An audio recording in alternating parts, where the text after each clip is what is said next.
If we want to stop thinking about the past, we have to address the root issue, which is a misplaced belief that what has already come is the best of what will be. And the only reason that belief has any power, it's actually stemming from something different than just nostalgia. It's actually coming from a lack of self confidence and self belief. When we think back to the past, we can think back to any sort of moment in our lives, but specifically when we think back to childhood, when responsibilities were very null and things felt effortless. Socialization felt effortless, getting stuff done felt pretty much effortless. And this isn't the case for everyone, but there was a much more light-hearted approach to life and to the tasks and circumstances that life required from us. Seeing our friends every day, having a teacher check up on us and making sure we do our work, trying to teach us. These are things that are sort of normalized when we're younger. And then when we're out of the school setting, many find socialization in any aspect, whether it's one friend or 40 friends, whatever it may be. Things come very easy, and it's because when you're a kid, certain things are expected of you with a lack of responsibilities. As we move on with life, we start to see that to recreate those sort of light-hearted feelings and sort of embody that same sort of presence that we had when we were young, we're going to have to inconvenience ourselves a bit.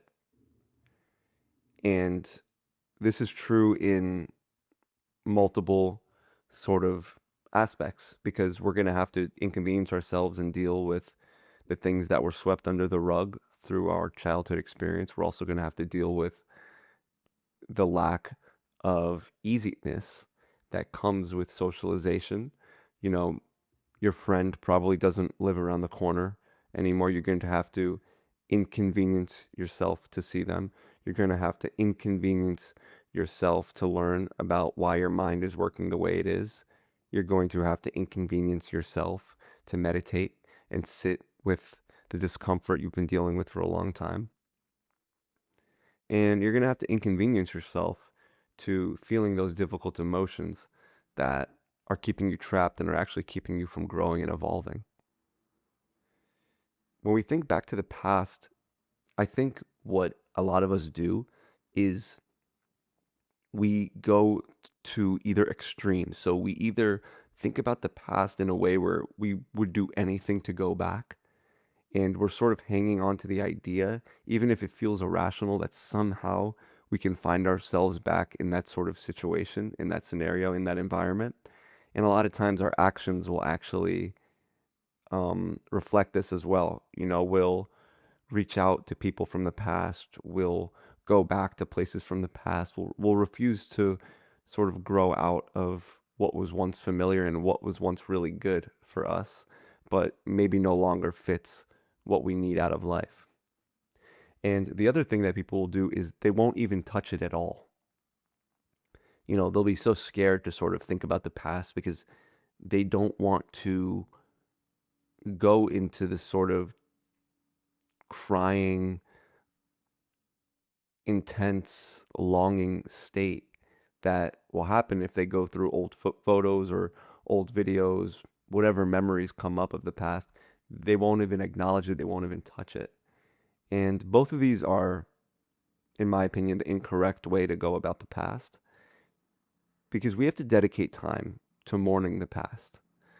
Because it can be a difficult transition when in the past things felt so easily flowing, things felt so things felt as if they made sense, and now it feels as though nothing makes sense and we're being asked to recreate all of those things for ourselves, but now we have to do it on our very own accord. We have to make plans to see people. We have to travel maybe to see people. We have to inconvenience ourselves to see our family or whatever it may be. And this is part of growing out of a sort of childlike mental state. And what will happen is when people don't do that, when people don't accept that now there are going to be certain inconveniences that need to be had to find that same happiness, to find that same sort of comfort with other people as you did in the past, as you did when you were a child. What happens is we see those behaviors that I mentioned before. We see the never leaving the comfort of maybe a hometown, or we never see the breaking out of a relationship that may be toxic and emotionally abusive because the person hasn't yet developed the self belief that they can recreate good things for themselves in life, things that may even be better than what they experienced as a child, because now they have more say in the matter. We need to dedicate a certain amount of time to mourning the past. We need to actually, yes, go through those old photos, go through those old videos. We need to give ourselves the proper amount of time to shed those tears, to feel those emotions, feel that wanting to go back in the past and just sit with it. Sit with those feelings, sit with those pictures, sit with those videos. You might feel almost a mix of tears and almost laughing happening, and that's healthy. And then after a certain amount of time, we close the photo book, we lock our phones, and we think about what we have in our lives right now that we're grateful for. We reach out to a friend or a family member and we just chat them up, and we just have normal banter conversation just because we can. And I think a good way to acknowledge the past is to tell ourselves that I'm not going to take advantage of what I have right now in the present.